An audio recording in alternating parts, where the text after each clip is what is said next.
Hey guys, what's going on? T2RX6 here, back for another Transformers review. And today we're going to be taking a look at the device label Soundwave, who has actually requested that I review it. And this is really, unlike the War for Cybertron version, this is very, very much G1 styling. Fits in with the classic shelf, in my opinion, much better than the War for Cybertron version. So, one thing is being device label. Every device label actually works and does something. Like last year was a USB device, USB hub, and of course Soundwave is an MP3 player.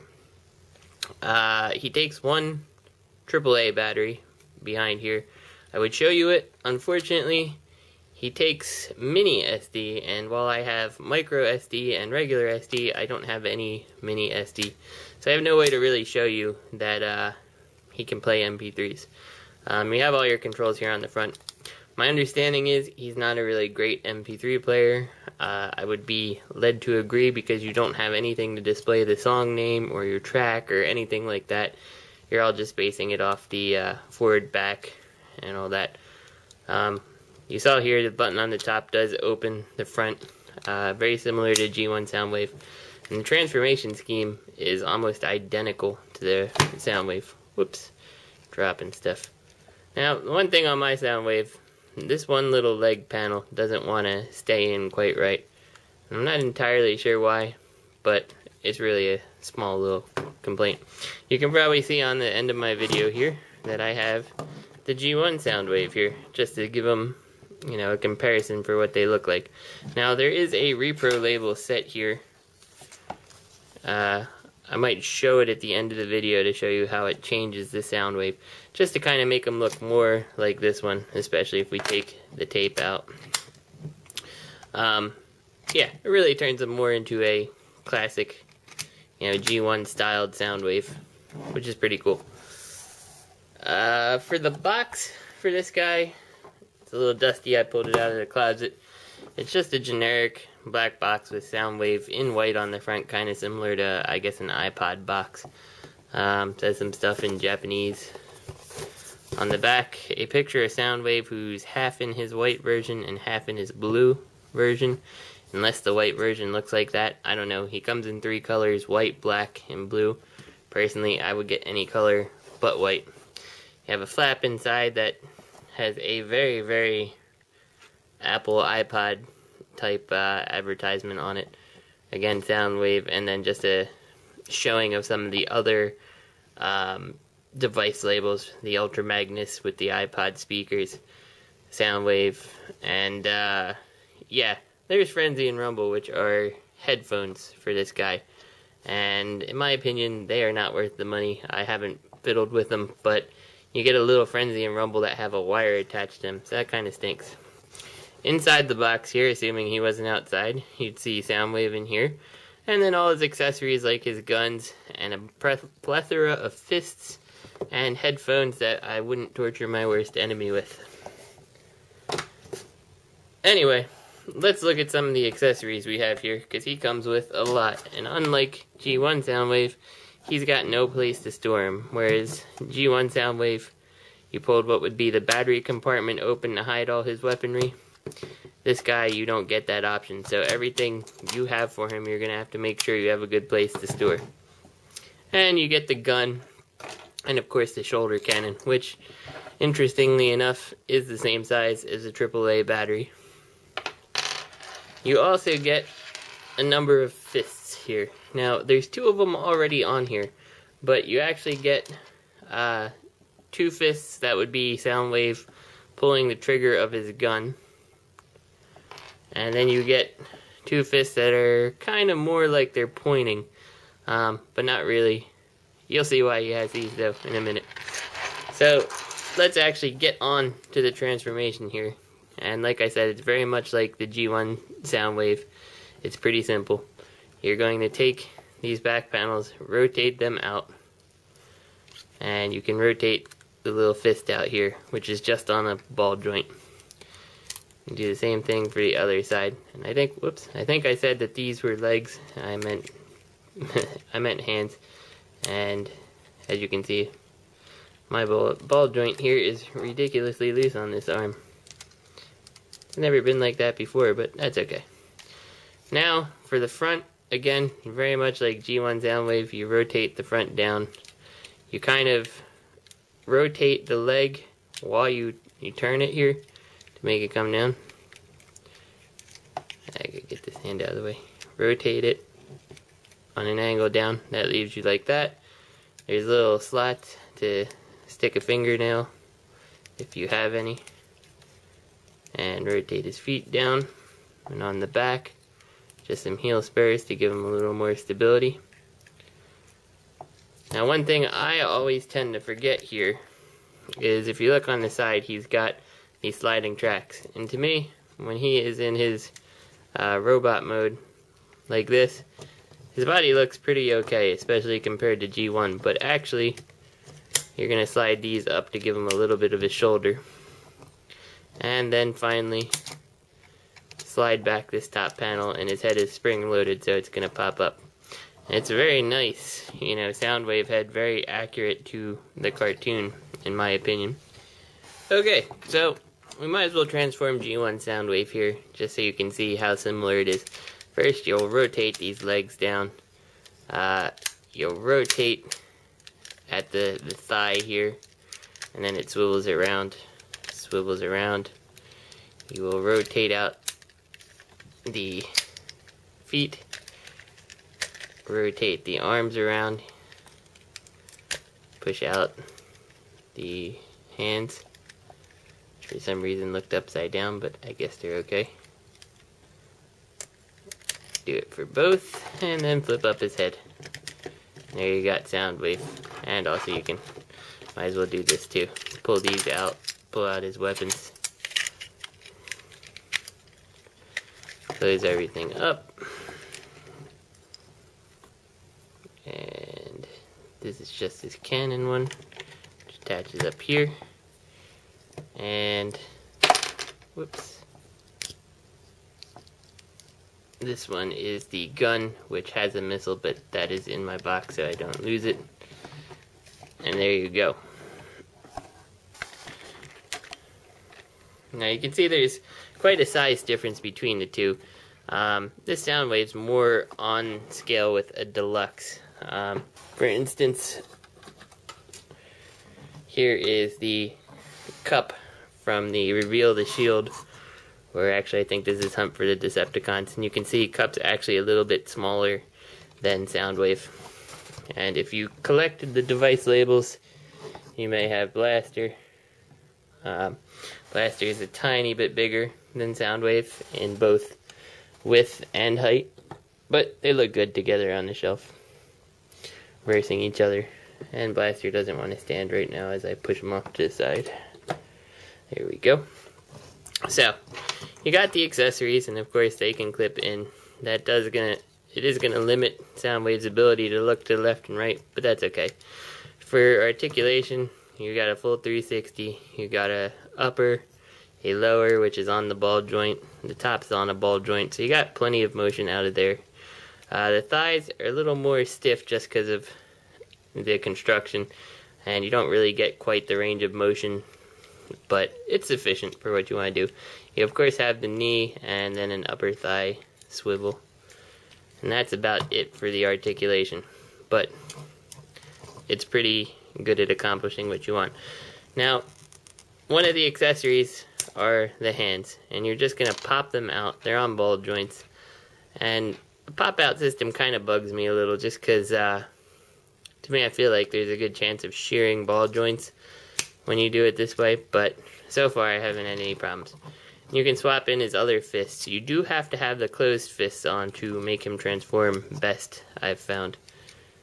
It's bugging me here that that open slot was facing forward there. Now, I just put on his fist that lets him hold his gun a little bit nicer if it wants to cooperate. And as you can see, the gun has like a little trigger, and his finger is right on it. It's probably going to be really hard to see because it's all molded in blue, but it is a neat little touch that really isn't all that necessary, to be entirely honest. But I like it. It's pretty cool. You probably want his arms rotated so these pieces are facing back, just because it gives you the best elbow.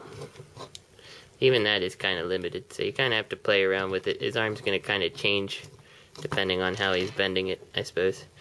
Now, like I said, you had the one piece here that had a slightly extended pointer finger. It wasn't straight, but it's extended a little. And he has both of them, one for each side, but it really only makes sense when you put it on this side. And the whole point of it is so you can, with some work, get his arm posed. And as you can see, this one probably could really use some nail polish or something to stiffen it up. But it's designed such that you can put his finger right on his own eject button like he used to do in the old cartoon to eject Frenzy and Rumble and Laserbeak and crew. Again, this one's really floppy for me.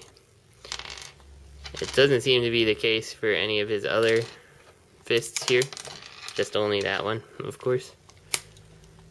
As you can see, this one doesn't flap. So, yeah, something that's fixable by a little bit of super glue or nail polish. Now, if you like getting third-party items, you may have Frenzy and Rumble, whichever one you deem which. And these little perfect effect guys look simply amazing next to this particular incarnation of Soundwave. Here's the G1 again, just for reference, and I'm going to open him up. I'm going to pull out his Frenzy and or Rumble, whichever one you want to call him, and I'll give him a quick transformation here, just to kind of show you. I do have the other of the duo lying around, but I'm not going to go find him right now. I think one is sufficient. But it's cool. It's cool to see them, you know, the evolution that we've been given through either Hasbro themselves or third party. So here is, in my opinion, I say Rumble, you can say Frenzy, you can say whatever you want. But there he is next to G1 Soundwave, and there they are next to the device label. And frankly, I think they're just perfect size for them. They just look really great. And being that they are Target Masters versus tapes, they're kind of, I guess, in a way usable with Soundwave. He can't really fit their pegs because they're a 5mm peg. Soundwave can't hold them, unfortunately. His gun is custom sized for him, basically. But whatever, as Target Masters, they work better for me than they would as tapes anyway.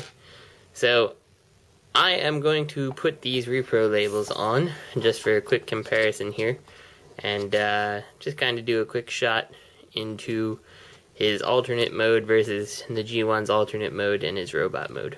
So I'll be right back. Okay, so I'm back, and I've been doing these reviews for like a year now, and I still realize that I'll be back in a minute, and all you see is a screen transition, and then I'm back. So I don't know when I'm going to learn to stop saying that, but regardless, I am back. So, anyway, I put on the Reprolabel stickers here according to the website, and it had some nice detail. You do get almost all the stickers that are on Soundwave, the record stop. The Reprolabels tell you to put the stereo micro cassette recorder on the wrong side. It should be on this side, but the website will tell you this side. You get a more G1 accurate chest area for him. And then I believe you have these speakers on here that I don't know why the SDCC one doesn't have it. There might be stickers inside the box that I didn't put on. I can't remember. Additionally, you do see some of the other stickers for robot mode here. I also misspoke when I said you can't put him into his alternate mode with the trigger fingers in. You actually can. It's the slightly longer one where he's ejecting his cassettes that you can't place in there. Anyway, I'll transform him back to his robot mode here real quick. Worth noting is the positioning of this open slot here on the upper arm joint. That has to be in. That was what was causing my things not to line up entirely correct. So I figured that out in the process too. So anyway, back on to transforming him back, just for comparison purposes. And the head. So here he is back, and when you look at his weapons now, very similar to the Generation 1 Soundwave, you've added, whoops, that is his gun. You've added this red and black stripe to the end. No extra detail on the top, but that's okay because you have some writing on here anyway. And like I said, I forgot the arms. And when it comes to the other gun, you do add the red, and then you add this extra accessory on the bottom to make it look a little bit nicer. So here he is now, Reprolabeled in robot mode, much more G1 looking. And again, just real quick for comparison purposes, I will transform the G1 Soundwave to also just sit them side by side. I'm trying to move fast because unfortunately the cheap generic battery on my camera is complaining. So anyway, there you have them. You can see I have very similar thigh stickers, knee stickers. The red stripe's already there. The shoulder is a little bit more accurate, and as is the chest piece. So that's what you get when you apply the Reprolabels. Yeah, so that's it for Generation 1, or I'm sorry, the music label Soundwave. For comparison purposes, I know some people don't always have the figure I have handy. There is a can of soda, and you can see he's a little bit bigger than it. So it's a pretty handy comparison because I'm pretty sure everybody has access to that. Yeah, that's it. I will probably be doing another review this Friday. I just wanted to get one out since I couldn't do it last Friday. I bit the bullet and am picking up one of the iGear Delicate Warriors. So that's on its way, but it'll probably be another couple weeks before we see that. That being said, if anyone has a TRNS01, I believe it was Impossible Toys RC, or even the Canadian Nightbird or the Medic version that I can borrow for the review. I ended up selling my TRNS01 because I didn't really like it after a couple days. So yeah, I'd really like to have one that I can compare it with the iGear one when it gets here. If anyone has it, PM me, and maybe we can work something out, and I can borrow it just for the review and ship it back to you. Alright, anyway, this is T2RX6. I hope you guys enjoyed the review. I will see you on Friday.